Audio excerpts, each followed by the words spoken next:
Friends, welcome to my YouTube channel R in the Sprint. Today I want to teaching about tense. First of all, I will talk to you. There are three kinds of tense: present tense, past tense, future tense. Do you remember that tense is a meaning of call? You know about this sentence is according to time. First of all, I will teach about present tense and second past tense and third future tense. So first of all, let's get start this tense. Present tense, I will be teaching about this short information.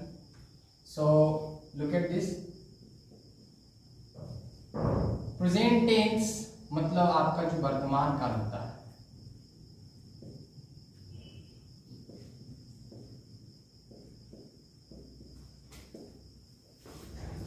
वर्तमान काल वो होता है जो कि अभी वर्तमान समय में चल रहा है. इसके बारे में वर्तमान काल में जानकारी बताया जाता है. तो इसके ट्रांसलेशन बनाने के कुछ रूल होते हैं, वो शॉर्ट इंफॉर्मेशन में बताता हूँ. Making rule of translation. Making rule of translation में आते हैं तो इसमें देखिए आई वी के साथ भर लगता है. अब इस टेंस को आइडेंटिफाई हम कैसे करेंगे?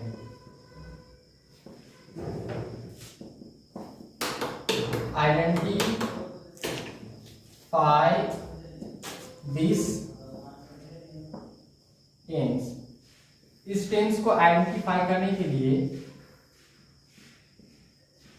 ता है, ते है, ती है आदि लगा रहता है.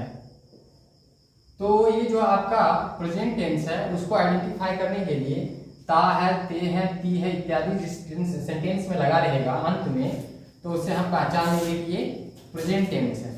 और मेकिंग रूल ऑफ ट्रांसलेशन, इसके ट्रांसलेशन बनाने के नियम में भर वन लगाया जाता है. अब ये भर वन होता है क्या? तो भर वन, भर टू, भर थ्री, भर फोर और भर फाइव. अब एक एग्जांपल ले लेते हैं हम. जैसे कि इट है, एट है, ईटन है, 18 और इट्स. तो इसमें जो आपका ईट जो है ये आपका वर्ब का फर्स्ट फॉर्म है. फर्स्ट फॉर्म में कोई चेंजिंग नहीं होता है, जैसा आपका वर्ड रहेगा वही रहेगा. अब आपका जो वर्ब तो हो गया, ईट हो गया, ईटन हो गया, 18. अब ये वर्ब फोर के कंडीशन में होता है, इसमें आईएनजी लगाया जाता है. कोई भी वर्ड रहे तो उसमें आईएनजी लगाया जाता है. और वर्ब फाइव में एस या ईएस लगाया जाता है, एस या ईएस लगाया जाता है. तो ये आपका हो गया वर्ब वन. ठीक है. अब उसके बाद आते हैं ही, सी, इट एंड नेम के साथ एस या ईएस लगाया जाता है. देखिए ही, सी, इट एंड नेम के साथ एस या ईएस लगाया जाता है. एक एग्जांपल हम ले लेते हैं.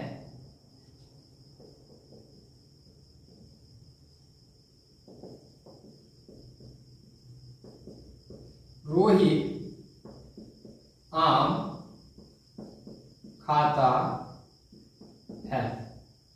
तो फर्स्ट ऑफ ऑल आप इस सेंटेंस को पढ़िए और इसको पहचानने की कोशिश कीजिए. ये मैं आपको शॉर्ट इंफॉर्मेशन में इसका डिटेल बता रहा हूं. तो यहाँ पे क्या है?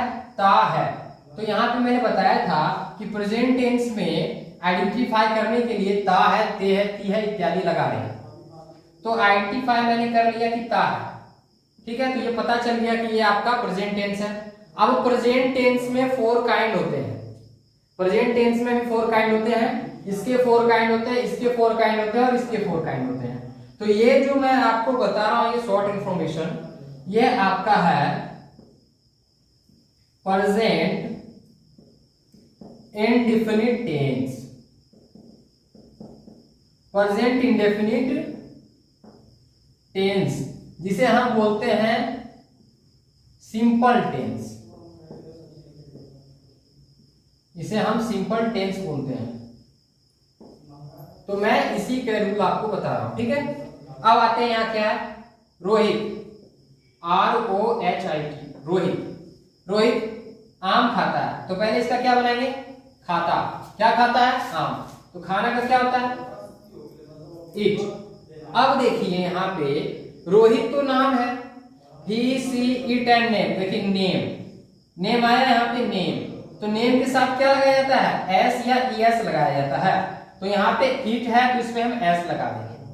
रोहित एट्स ए मैंगो, अब बोलिएगा ए क्यों लगाएं, एक बार में एक ही आम खाएगा इसलिए ए लगेगा।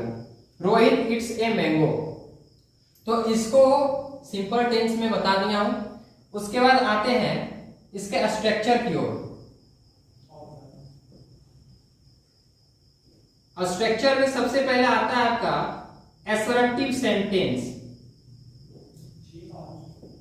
असर्टिव सेंटेंस, जिसका हिंदी होता है सकारात्मक वाक्य। सकारात्मक वाक्य वैसा होता है जिसमें पॉजिटिव मीनिंग होता है। कोई भी सेंटेंस, जैसे एग्जांपल ले लेते हैं हम असर्टिव सेंटेंस का,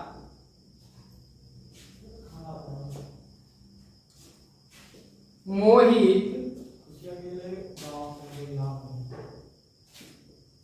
क्रिकेट खेलता है। तो सबसे पहले बनाएंगे मोहित, MOHIT, मोहित क्या खेलता है, क्रिकेट, PLAYS। तो ये क्या है, ही सी इट नेम के साथ एस या यस लगाया जाता है। रोहित प्लेज क्रिकेट, तो ये आपका असर्टिव सेंटेंस हो गया। और इसका स्ट्रक्चर हम लिख देते हैं, subject plus verb plus verb 1 plus object. तो शॉर्ट इंफॉर्मेशन आज तक यही रहेगी।